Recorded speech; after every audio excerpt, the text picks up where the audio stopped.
işlenmeli, çizmeli. Orada dert var, paramparça Osmanlımış. Üstüne de yazmeli, yazmeli.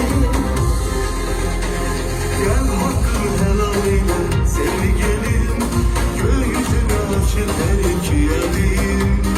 Benden sana emanettir yaylığım, yaylığına vefa diye yazmeli.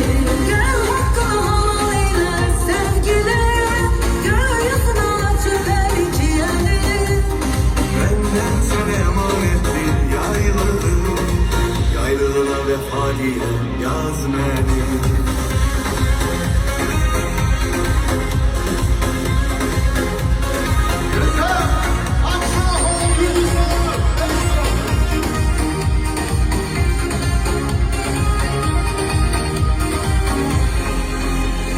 Al yaylı katma katma rizmenden, elindeysen son memlem rizmenden.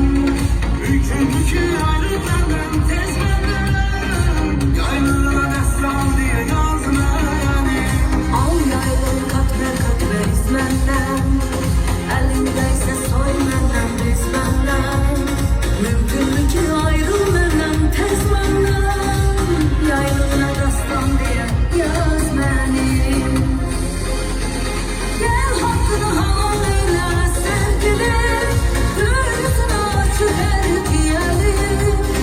Benden sana emanettir yaylığım, yaylığına vefa diye yazmeli.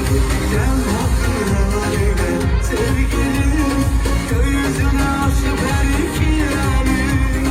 Benden sana emanettir yaylığım, yaylığına vefa diye yaz beni.